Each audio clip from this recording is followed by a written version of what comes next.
Bom, hoje para um conversa ao vivo muito especial, né? Dose dupla, né? Vamos receber tanto uma co-host aqui com a gente, a Maica, quanto a convidada, que vai ser uma convidada mais técnica, né? Advogada, especialista em direito da saúde, pela PUC-Rio.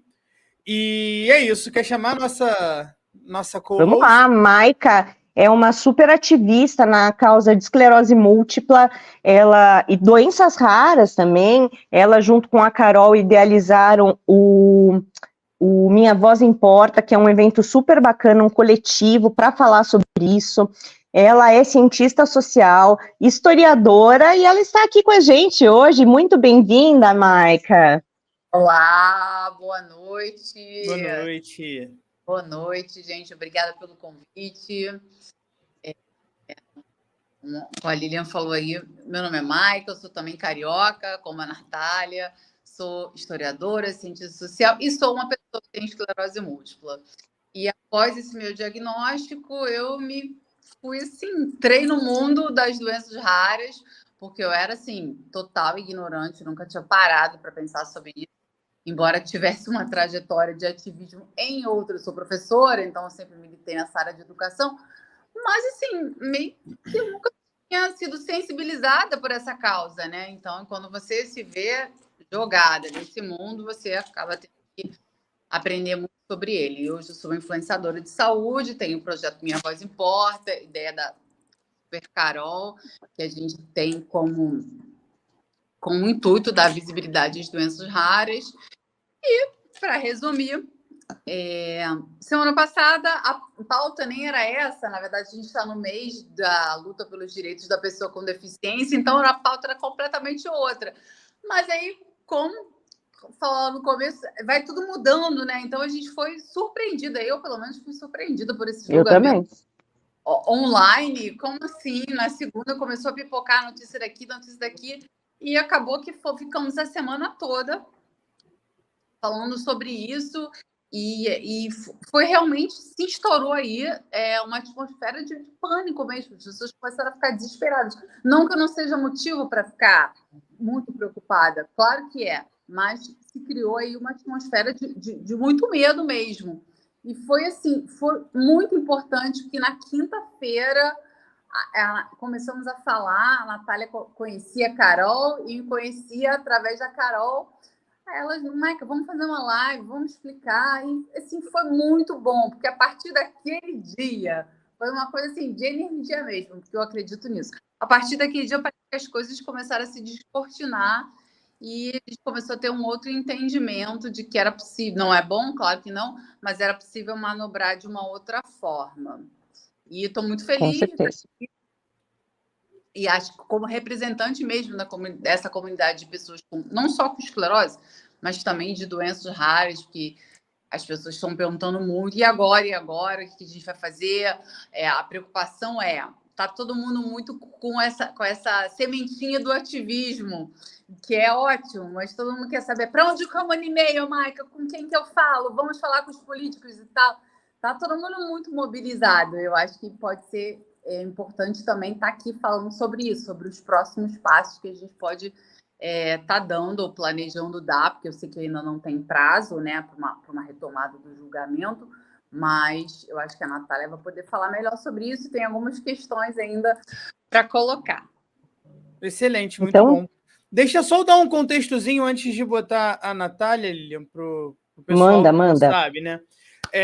Semana passada teve duas reviravoltas, praticamente, né? Primeiro foi o STF formar a maioria, que já pegou a gente um pouco desprevenido, né? E na sexta-feira teve o pedido de vista do Nunes Marques. Mas, como eu já disse, a corte já tinha formado a maioria que estabelecia critérios mais rigorosos para aquisição de medicamentos de alto custo, né? Estabelecendo que apenas em situações excepcionais, com a devida comprovação cumulativa, os pacientes poderão obter esses tratamentos via decisão judicial. E aqui a gente está falando mesmo da judicialização da saúde, né? Quando que a justiça deve intervir, quando que não deve. De certa forma, aqui, ao meu ver, já é uma opinião minha, faz parte de uma tentativa de um barateamento do SUS, talvez, né? Tentando enxugar uma coisa ou outra. Mas, bom, vamos chamar especialista, então, porque a gente Bora. fica aqui. Natália, muito bem-vinda. Boa noite. Tudo bem, Boa gente? Boa noite. Que alegria! Muito bom comunicar direitos, trazer entendimento, trazer luz a questões tão complexas, mas que influenciam diretamente a nossa vida, né? Totalmente. Eu tô aqui, gente. Hoje eu tô um peixe fora d'água. Sou a única paulistana no meio dos cariocas. É nóis. Tá demais. É nóis. A Maica disse que semana passada na live, né? Tinha gente do Brasil inteiro, né? Aí a Maica disse que o pessoal, gente, essa advogada carioca, como que ela fala, olha o jeito que ela se expressa. Muito bom. Foi mal barato. Não, e porque assim, as pessoas têm o estereótipo, né, do advogado, né? Então as pessoas acham que o advogado, aquela coisa almofadinha e tudo mais. E eu acho que isso só vem a afastar as pessoas da figura do profissional, né? E não que você tenha que trazer uma esculhambação para o seu dia a dia, não é isso. Mas eu acho que você tem que humanizar a relação, né? Porque você, para prestar um serviço, para trazer uma informação, não precisa você estar daquele jeito, sabe?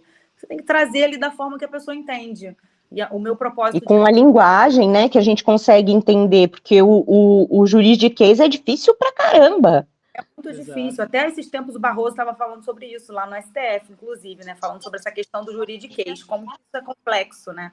Que não há necessidade da gente usar tanto latim e tudo mais, enfim, bobeira, né? E eu digo isso, que o meu propósito de carreira sempre foi direito da saúde para quem precisa saber. E quem precisa saber é quem? Quem não sabe, né, gente? Então, quem não sabe é o leigo, é a galera que não está lendo sobre isso, é a galera que muitas das vezes está precisando daquilo ali e às vezes não consegue ter acesso a isso, né? Com certeza, com certeza. E para começar já, eu queria entender o que é o tema 6. Eu acho que vamos, até para quem não sabe, exatamente o que é o tema 6. Então, gente, olha só.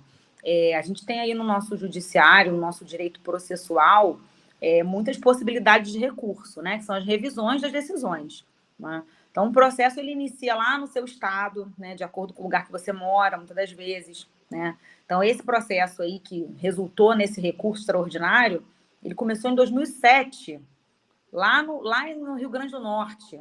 É um processo lá do Rio Grande do Norte que falava sobre medicamento de alto custo, né? A possibilidade do fornecimento pelos entes públicos de medicamentos de alto custo. E aí, o processo chega na sentença, depois da sentença vai para o Tribunal de Justiça do Estado, depois que ele é julgado lá no Tribunal de Justiça do Estado, né, se vai para recurso, ele tem a possibilidade de ir ao Superior Tribunal de Justiça. E aí, se existe um tema, né, porque não é qualquer tema que vai, gente, para o STF, né? Para o STF vão as causas de repercussão geral, de grande repercussão. Então, questões, assim, às vezes menores, elas não vão, mas saúde pública de muita repercussão. Então, chegou ao STF para falar sobre esse tema.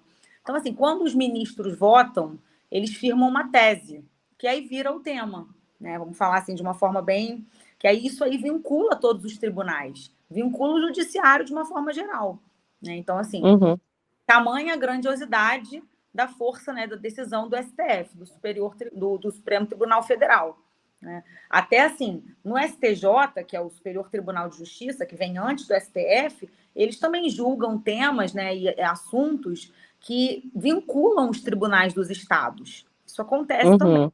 Mas nem tudo o que o STJ julga tem essa força de vincular, né?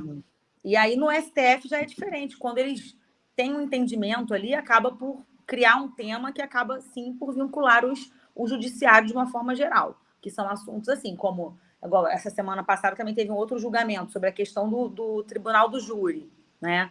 Vincula, né? Todo mundo vai julgar conforme. Também agora essa questão da saúde. Então, é mais ou menos isso. Deu para entender, Lilian? Deu super para entender. E pelo que eu sei, a questão do SUS, de você judicializar e o SUS ter como premissa não fornecer o remédio que não está no rol, ela já está, e só em casos excepcionais, já está colocada pelo STJ desde 2020, se eu não me engano, ou um pouco antes disso, e agora no STF eles estão para colocar os critérios, é isso mesmo? Não, olha só, a gente já tinha um tema no STJ, tá? Que eram regras sobre essa questão do medicamento fora da lista do SUS. Eu vou usar lista, por quê? Porque quando a gente fala de rol, a gente pode confundir com um plano de saúde, com saúde suplementar, né? Que tem o rol da ANS. Então, eu vou usar lista só para poder facilitar aí o nosso entendimento. Então, o que não está padronizado pelo SUS, porque existe uma lista lá que está padronizado, né? Aquilo ali já está aprovado. Se você for lá, você vai ter a indicação daquele tratamento, você, aspas, vai ter lá para você pegar. Eu digo aspas porque nem sempre você tem, né? Uhum. Então, isso aí é algo que o que tá fora da lista do SUS é que acaba sendo possível o tratamento pela judicialização. Tamanha importância da judicialização. Porque semana passada eu quase que comecei um movimento na internet, mas, gente, é tanta coisa acontecendo ao mesmo tempo, a vida é muito assim, né? Não para um negocinho para poder começar outro. Tem hora que não. Junto, né? Então, assim, é tanta coisa que semana passada eu fiquei com muita vontade de começar um movimento assim, sobre advogados que operam o direito da saúde, que dão essa possibilidade da judicialização da saúde. A gente não pode ser marginalizado, a gente não está fazendo uma coisa errada. A gente está trazendo aí como garantia para o cidadão um direito que é constitucional, que é de saúde, que é de manutenção da saúde, de consequência, e como consequência, o direito à vida. Então, muitas das vezes, fala-se da judicialização da saúde como se isso fosse o maior câncer da sociedade, quando, na verdade, o maior câncer da sociedade é a iniquidade, é a corrupção, porque todo mundo sofre. Uhum. Você está Sem vendo dúvida. Outra visão, né? Uma visão assim que, por exemplo, eu não tinha, de que um advogado poderia ser visto quase como cometendo algo fora do padrão que é advogado. Eu nunca tinha parado para pensar sobre isso. Sim, porque parece até que a gente está falindo os planos de saúde. Eu já ouvi que está falindo os planos de saúde porque a gente viabiliza tecnologia em diabetes, que é bomba de insulina e tudo mais. Uhum. Já vi defesa.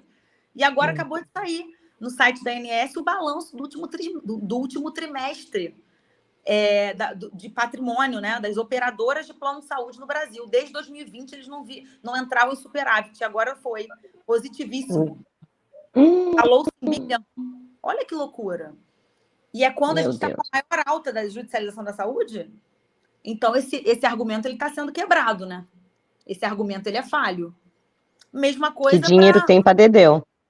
Mesma coisa no âmbito da saúde pública, né? A gente não está falando aqui agora de saúde suplementar, a gente está falando de saúde pública. Mesma coisa no âmbito da saúde pública. Veja bem, se a gente não tivesse tanto... Aí parece uma pieguice, né, gente? Eu também não quero entrar nesse campo da ideologia de não vai existir corrupção. Não, a gente sabe como é que o sistema é ruim mesmo e tudo mais. Mas veja, tem coisa que não poderia, né, ser negociada. Uma coisa é uma rodovia que você constrói, uma coisa é você garantir um tratamento de alto custo para uma pessoa que vai morrer. É verdade. Entende? Essa ponderação de valores na sociedade, ela está muito equivocada. Completamente. Eu não posso puxar a cordinha para descer, né, gente? Porque se eu puxar a cordinha para descer, só aqui no meu escritório eu tenho, sei lá, centenas de gente que, depende aqui da nossa força, do nosso entusiasmo, né? Semana passada mesmo eu falei com a Maica, que eu estava vendo ela bem nervosa e tal, a gente não se conhecia ainda. Eu conheci a Ana Carolina, que também é do mesmo movimento da Maica, né, do Minha Voz Importa. Ana Carolina foi convidada do meu podcast, que eu tenho um podcast que fala de doenças crônicas, né, o Além do Crônico. Que legal! Depois, se vocês me derem um espacinho, eu vou falar disso aqui. Não, com certeza, com certeza. Então, é bem legal. Tem um canal no YouTube também e tal. E aí, eu conheci a Ana Carolina, a Maica, através da Ana. Aí eu comecei a seguir a Maica e tal, e aí eu estava observando, né, essa tensão no ar, que era legítima, né? Aí fui eu até que estava voltando da academia de manhã cedo, eu estava vendo ela falar. Eu falei, Maica, posso pedir licença? Vamos fazer uma live sobre isso? Vamos falar sobre isso? Porque eu estou sentindo um nervoso muito grande, mas, de repente, eu posso dar uma contribuição. E aí foi de tanto valor. Com certeza. Muito importante, porque... Muito importante. Né, muita gente biscoitando, querendo causar na internet, quando, na verdade, às vezes falta técnica e o conhecimento traz luz, né, gente? É tanta coisa, né?